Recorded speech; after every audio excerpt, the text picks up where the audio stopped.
Hello mga kabasyang, dahil holiday po ngayon, pupunta po tayo ng Infanta Quezon. Magpadagat muna tayo guys. Tingnan din natin yung kung mayroon tayong makitang magandang pools. At ayan po si Boss James guys, nainip na sa kanyang pagmamaniho kaya gaganyang banking. Pero wag po kayo mag-alala guys dahil sanay po talaga siya magganyan sa Marilaki. Si Titing TV, ayan di ba napakagaling. Magaling po talaga yan siya mag-balance ng katawan. Kaya wag niyo pong gayahin dahil sanay po talaga siya dyan magganyan-ganyan. At ngayon po guys, may nakita kami dito sa Agus River Infanta. So titingnan po namin kung okay ba siya. Ayan guys, ang ganda ng tanawin dito guys. Ang sarap sa mata. Ayan, titingnan natin yung ilog kung pwede siyang liguan. I mean, kung maganda ba ang kanyang area. So, papasok muna tayo dito. From fairness guys, ang linis ng ilog nila dito. And then, mura lang din po ang kanilang entrance fee. Ayan guys, dito muna kami sa kubo. Magtatabi muna na namin mga motor dahil sobrang init guys.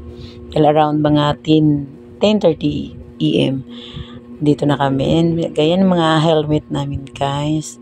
And then nagpahinga muna kami dahil maganda daw ang view. Kaya magpalipad muna ng drone si boss. Ayan guys. And then yan yung mga boats namin. Sobrang pagod na. Dahil from Quezon City to Infanta ang biyahe. Ayan guys. At ayan guys, biglang nagulat si Titing TV dahil nagulat siya baka bigla nang lumapit sa kanya ang drone guys. Bigla siyang banggain. Ayan si GM TV. Nakashades pa yan. Yan ang aking kuya. At ayan guys, pinaano namin yung drone dyan dahil napakalawak po guys. Pwede kayo magdala dyan ng drone. Ayan, bantayan nyo lang na walang mga ibon. And then habang nantay natin yung drone na bumalik, ayan, ano muna tayo, relax muna tayo dito dahil masarap po na mahangin dito. And then pagkatapos guys, naglakad na kami pabalik dahil kawawa yung motor namin, medyo mabato, baka po matusok yung gulong. Ayan po si Ka all around, yung maganda kong ate. Ayan guys, si Madam. Yung init-init yan guys, nilakad lang namin pabalik doon sa parkingan dahil po bawal po kasi sakyan yung motor dahil kawawa baka po kasi matusok sa bato. And then guys, ay dito na kami sa parkingan, ready na po kami dahil papunta po kami sa dagat. Maghahanap po talaga kami ng balikuang na dagat guys. Ayan, dito na kami, hindi ko alam, hindi ko mabasa kung ano yun, masyadong mabilis yung video ko. Ayan, dahil hinahanap talaga ng katawan namin ng dagat dahil tagal na po kaming hindi nakaligo ng dagat. At ayan guys, tuwang-tuwa na kami dahil nasilip na namin, nakita na namin ng dagat. Ayan, malapit na kami. So ayan na po, nakita na namin talaga dito. Itong una naming napansin. So, pumasok na kami dahil parang sarap mag-relax dito. Ayan na naman si Titing TV yan sa likod namin. And then si Kalaway.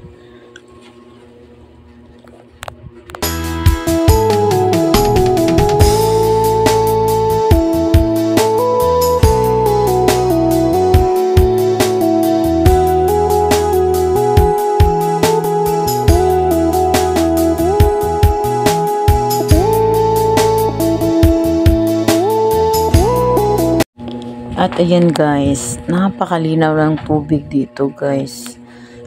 Ang sarap. Kasi yung ibang kasi meron kasing ibang dagat na kami napuntahan na medyo Makati. Dito malinis siya guys. Kaso nga lang, mag-ingat nga lang kasi medyo matulis ang kanyang mga bato-bato dito. Maraming tawag dito yung parang talabata na shell. Yan, tapos madulas, kaya dapat mag-ingat. Ayan, hindi pwede sa mga bata. Siguro sa ibang area dito pwede. Pero dito sa napuntahan namin, matutulis masyado yung mga bato, guys. Nasugatan nga po ako dito eh. Ayan naman si Carlo at saka si Roy. Tuwang-tuwa sila naligo dahil sa wakas daw nakapagdagat na sila. Ayan. And guys, ulit naman yung pagod namin pagpunta dito. Yan, nasarap ng hangin. Nakaka-relax. Kahit papano na-relax ng konti yung utak ko. Charot. Sana all may utak. And then, ayan.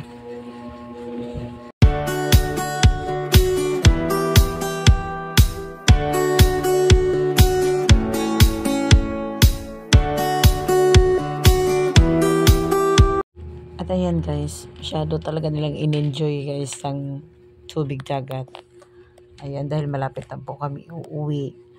Dahil baka gabihin na po kami sa daan, pabalik po ng Quezon City.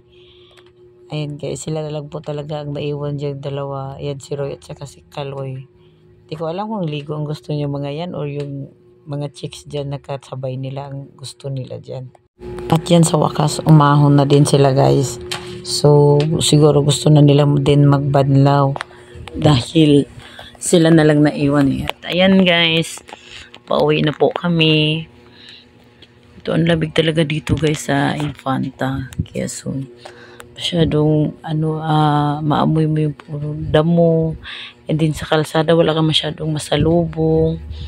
Ang sarap sa mata. And then, yung bang masyadong nakaka-relax. Kahit medyo nakakapagod ang pag-rides, pero masarap naman dahil nare-relax yung katawan mo, yung utak mo. Sa totoo lang, nakakapagod naman talaga kasi syempre malayo po ang biyahe. Pero okay lang. Yes. Dahil yan naman ang kumbaga memory natin yan eh. Dahil pag edad na tayo, pag di na natin kaya, hanggang alaala na lang. Kaya ngayong kaya pa natin gumala-gala. So, gumala ka. Dahil minsan lang yan. Ay, di ba? And then, nandito na tayo sa Marilaki Highway. Ayan guys. Ang dami ding nagra-rides. Dahil nga po holiday. Uwi na po tayo ng Quezon City. So, ayan dito sa Little Baguio. Ayan guys, nandito na tayo. And then, ayan, huminto muna tayo saglit. Gusto siguro nila magpa-picture guys. Ay, kami pala, selfie muna kami ng partner ko guys. Ayan. And then, dito na tayo sa, magko-coffee muna tayo dahil napagod po ang ating mga driver. So, ayan guys. Ito tayo sa Coffee-lia. Coffee-lia. Kung hindi ako nagkakamali. And then, ang ganda ng tanawin dito guys. Ang ganda sa mata. Ayan o. Oh, diba? Sobrang nakaka-relax. Makita mo mga fogs. Then, ang lamig. Ayan na, musika all around. And then, ay, sa all around, pupusing pa yan guys. Napagod na siguro yan. Hindi na yan si Aisa.